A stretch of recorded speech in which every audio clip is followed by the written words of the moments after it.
What's up, guys? Welcome back to the channel. We got more Victory at Sea for you. Today we picked up the first in our set here of basically U-boats and motor torpedo boats. So again, we're playing most of the factions for the game here, but this will be the first in this wave of releases that we're going to cover. So we'll be picking up the IGN, or sorry, RJN, and the American version, and then also what do we got? The Regia Marina, of course, and the Royal Navy ones as well. But so again, this will be the first of this particular wave of releases here that we're going to cover. So again, this is Kriegsmarine U-boats and MTB section. So we basically get 3 subs and 4 different pieces there for the motor torpedo boats. So basically 3 resin Kriegsmarine U-boats and 4 MTB sections. If we take a quick look at the back here too for you guys, you can kind of see what we get. So again, 7 ships all together. So we'll get this open for you guys, sorted out, and then we'll come right back and take a look. Alright guys, we're back and we got everything opened up here for you. So as normal, we get our little set of damage sliders. Interestingly, compared to all the other releases, we didn't actually get that wonderful Warlord working with Warlord resin card, so that was kind of absent here. Not sure if that was on purpose or not. And then interestingly too, we'll get to the ships in just a second, which are of course gorgeous, but we do get U-boats, R-boats, and S-boats, but at least in my box set, I only got cards for the Type 9 U-boats. Feels like I should probably have gotten at least 1 card for the R-boats and 1 for the S-boats, or some combination of that. So let me know if you guys have picked up this particular box set, and if you got the same thing as I did, or if you did indeed get all the cards and cards for the smaller boats too there, the R and S boats. But anyway, so taking a quick look at the Type 9 U-boat that we get. So again, these clock in at 50 points, flank speed here, and then armor that we have, a little bit of hull. Again, it's a submarine, right? This isn't going to really take any kind of damage, but it does have agile, sub hunter, and submersible, of course, as you might expect. It does come with one 4.1-inch gun, which again is not really going to win you many duels here, but nonetheless, you do have something that you can reach out with in a pinch if the torps aren't your only option or only thing that you can do here. So a little bit of AA, local one. Again, this isn't more than a couple of like anti-air machine guns and stuff like that, or I think even some of the German subs had maybe some 20 millimeters or something like that. But anyway, the main thing that you're getting these for and using them for, right, are the torpedoes, of course. So you do have the forward torpedo tubes. So again, max range here at 10. So again, seems really short, but again, you got to consider the scale that this game is at, right? That's actually pretty decent for the torps and all that. This isn't going to be like Cruel Seas, where everything's a bigger scale essentially, because the biggest thing we're maybe fielding is something like a sub. So just something to keep in mind there. But nonetheless, forward, going 4 attack dice, and 3 on the damage there. Devastating and slow loading makes sense. Same stat, interestingly, for the aft torpedo tubes, which there were, to my knowledge at least, I think the forward ones on the German subs had something like 4 or 6 tubes or something like that, and then the rear was only like 1 or 2.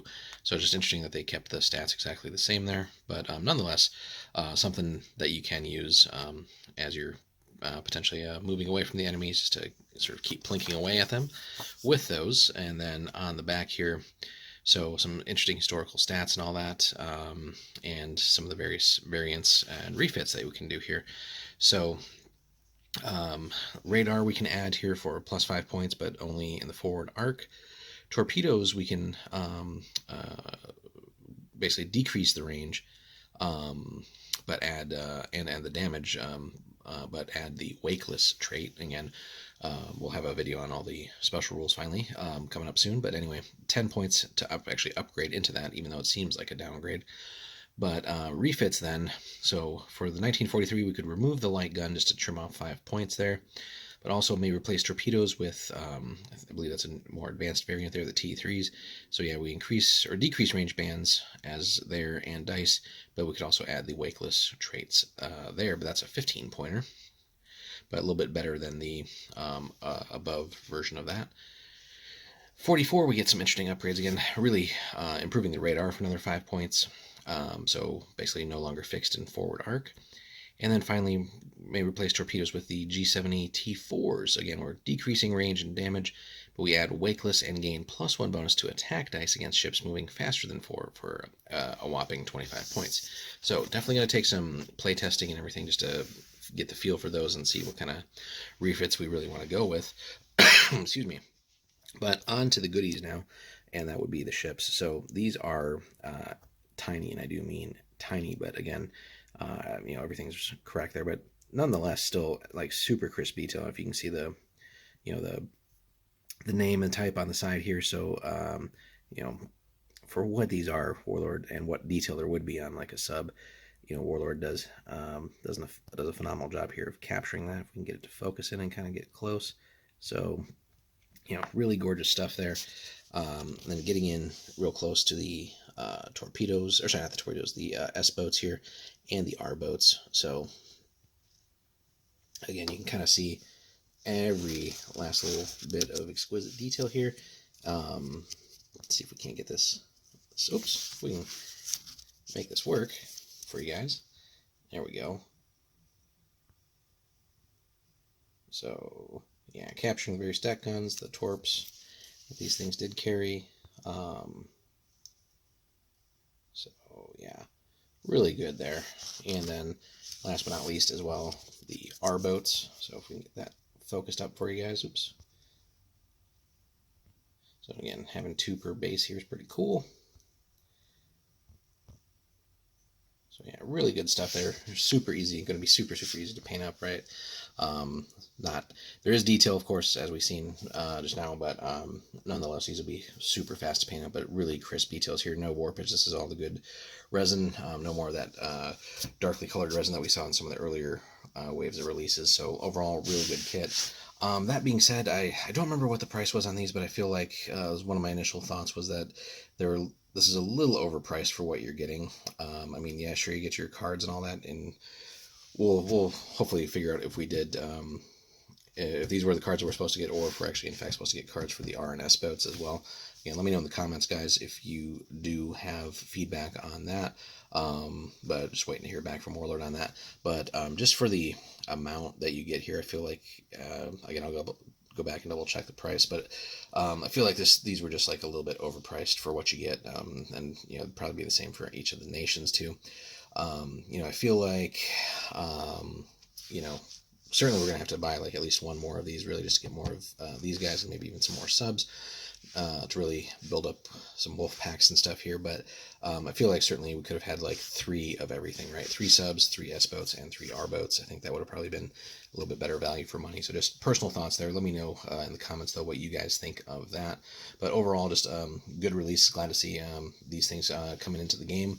And as we move forward, it's nice that Kriegsmarine will also have these, or their version of this, of course, and just adding that dimension to the game as well. So we've had civilian ships released, so we can do convoy missions and all kinds of fun stuff, and now bringing in subs, of course, we'll add that other layer of fun to the game as well. So overall, another really great kit.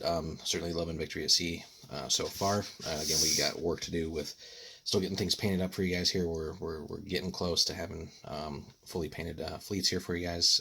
We'll try to get an update up for you too, but now looking on to then getting some battle reports for you as well, and other content. We certainly have a lot to get through when we start our very series covering the rulebook proper, so be on the lookout for that. But overall, again, really satisfied. So leave us a comment, guys. Let me know your thoughts. Hit that like and subscribe button if you haven't already. Also, head over on the link there in the description. Pick up anything from Warlord. That also helps support the channel, so we really do appreciate that for all those who have done that so far. So thanks again, guys, for stopping in, and we will see you in the next one. Take care.